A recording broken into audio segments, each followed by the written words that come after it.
Ellen DeGeneres and her wife Portia de Rossi have reportedly packed up their fancy Montecito life and decided to make a grand escape to the UK. Their exodus comes after none other than Donald Trump's victory.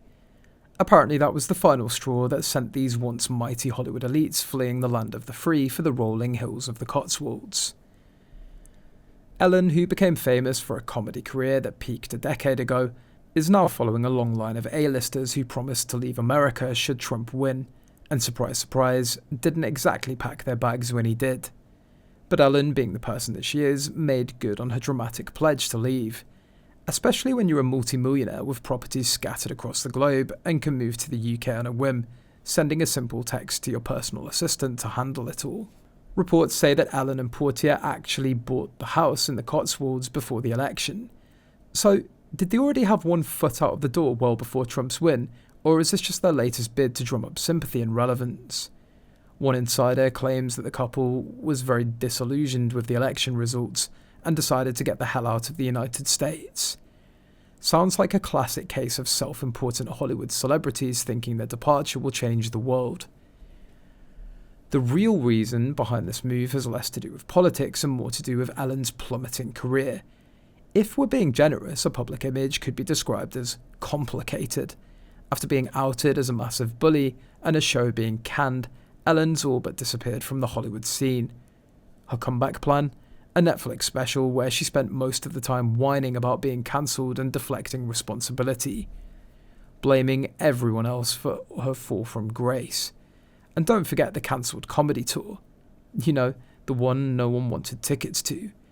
Who wouldn't want to watch Ellen complain about her cancelled career? But don't worry, she'll be back once Hollywood forgets about her. The Cotswolds, however, may not be so forgiving. And let's not forget the Markles in all of this.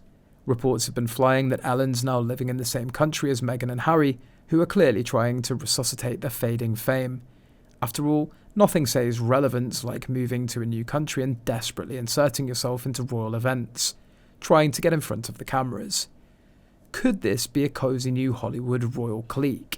Because nothing says we care about political integrity like rubbing elbows with royalty. The fact that Ellen and Portia are reportedly selling the Montecito home only adds to the speculation that they're being drawn into Meghan's orbit of self-pity and attention-seeking. So, is this all a great master plan, or is it just one big messy publicity stunt? Meghan struggled to make real friends in Montecito, and Ellen's move to the UK probably isn't going to change that. It's clear that the two have nothing in common except a shared desire for attention. Will they somehow convince the UK to embrace their celebrity? Unlikely. Most Brits have more pressing concerns than indulging the latest in a long line of American celebrities desperate to be seen as politically righteous. But here's the most delicious part of all. Ellen and Portia's righteous escape comes at a time when Harry and Meghan are trying to prove that they're too good for the UK, after all the racism Meghan supposedly faced. How rich is it that these two Americans are hopping across the pond, while Harry and Meghan are stuck in a Montecito bubble of irrelevance?